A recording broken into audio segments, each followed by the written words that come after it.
Je sais pas qu'est-ce qui se passe aujourd'hui, mais on me dit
I can't really believe that so many people are still working the old way, selling time to a boss every day to get a salary. Believing in the power of mind and heart, knowing how this universe works, I know we're... Hello, Abraham. First time. Very exciting. Yeah. Over the last few days, people have been asking me, do you have a question for Abraham? What would you ask? And it almost feels like if you're asking the question, then you're resisting the answer. That's not far from right, because the question and the answer are different frequencies. The way we find you, if you have an intense question, or if you have a soft question and no resistance, you light right up. If you have a powerful question and powerful resistance, we don't see you at all. If you've got really strong desire and some resistance, but strong, we can still see you and we can still find you. But the conversation's going to be kind of hard on everybody. And so it's like that, you see. Sometimes, especially in a gathering like this, the longer we are together, the more in sync with who you are. And often, your question is inspired from your connection. And that's where you come in. Does that make sense to you? Yes. So, I got to a place that was amazing in the past where anything I imagined showed up. I sell real estate. People would show up at the door as I arrived to buy the property, and everything was just magical. Yeah. Cooperative components, and you were in rhythm. Yeah, and it was an amazing place to be. Yeah. I feel like I got to that through a conditional way, though.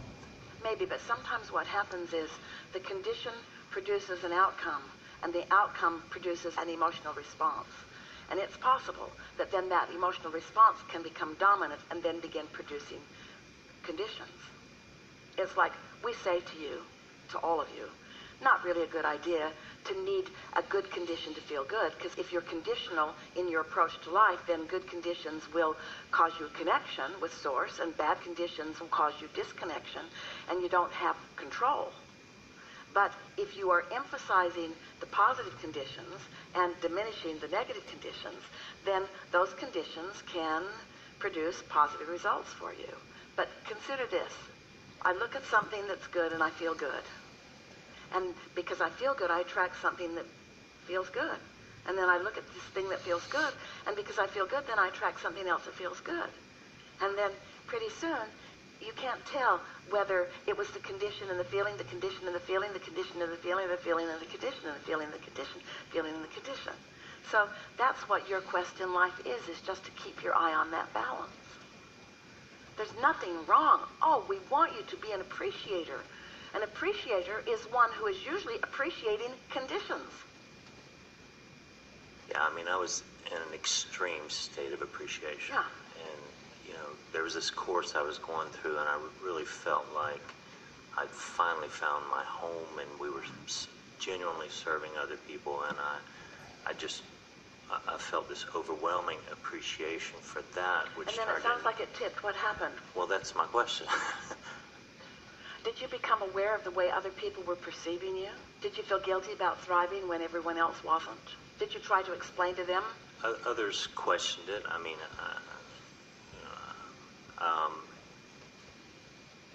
I guess that's my question for you. Well, that's our answer like... to you, because it was a bit conditional, and that's all right. It's hard to teach people what we're talking about here. It's hard to teach them that the difference between a question and an answer. It's hard to teach people that their emotions are important. And so most people are wanting to evaluate how they should behave based upon their observation of your behavior. And watching your behavior doesn't get them very far. Feeling what you're feeling does. In other words, if someone were to say, I know this guy, and he just seems so confident no matter what. He just doesn't let markets get him down or a slow month get him down. He just stays eternally optimistic. It's like he's got a long-range plan, and his long-range plan is working, and he doesn't sweat the small stuff. Then their observation of your smooth demeanor and your happy mood would be something for them to take to their bank and cash. But if, on the other hand, they say, I know this guy, and he sold 5 properties every month. And I don't know how he does it. He's like got the magic Midas touch. And I don't know. I don't know what he's doing. I wish I had his database, or I wish I was part of his group. Then they're not getting anything from you that they can utilize in a way that will benefit them. It's your emotional response to life that is your true gift of helping them to understand how this works. So the key is, The key is for you to feel good no matter what, and for them to know you're feeling good no matter what. For you to let them know conditions in the moment are of no interest to you. Conditions don't matter. What matters is your steady knowing of what's coming. Your long-range picture, your big picture. And we're not just talking about the market or the city or the interest rate. We're talking about the long-range. We're talking about source energy on your side. We're talking about everything that you ask for your whole life. We're talking about your vibrational reality. We're talking about the big picture of who you are. We're talking about your believing in your worthiness. Your believing in your prosperity. Your believing that it's all working out no matter how it looks in any moment in time. That's that big picture that we're talking about. But there's a lot of people not ready to hear that. They don't want to hear those words from you, but you can demonstrate it through your steadiness. That's what I want, to just walk in that knowing. Yeah. Well, we have a question for you. Biggest question we've ever asked of anybody. And you're going to love it as it settles within you, and you're going to love the answer that comes out of you. So, ready? I'm ready. Oh, we're out of time. It's not nice. If you did not have the opportunity to not always have a situation that you're responding positively to, how would you ever have that gift that we just talked about to give to somebody else? People think that they need to be prosperous to teach prosperity. But what that does, it makes people believe that you can be prosperous if you're already prosperous. That makes people believe that it will work after it's already working. But how would you know that it always comes back around if you didn't give yourself an opportunity for it to come back around? You can't teach what you don't know. So having gone through it, you're a better teacher for others. Because in a little manifestational dry spell, there's still the emotional oasis or wet spell. You don't need those results in order to feel optimistic, because you've got the big picture. You know things are always working out.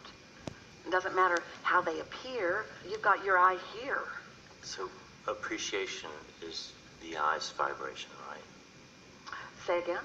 Appreciation, is that the closest vibration to source? Yeah, appreciation is, but not just appreciation. Being interested in something, enjoying your shower, having a nice meal, taking time away and just loving this moment in time. Enjoying all the bits of life and finding things to appreciate. Because the goal is connection to source, not selling a property. And so those The are... goal is connection to source. I mean, is that not conditional? I mean, the shower and appreciating these things. It is, but it's a condition that in the moment that you're living it is not lack-based. You're right about that, and that's one of the things that we said to you, is that when you are appreciating something that's a positive condition, then you could get twisted around in your thoughts and think that it's a conditional-based exercise.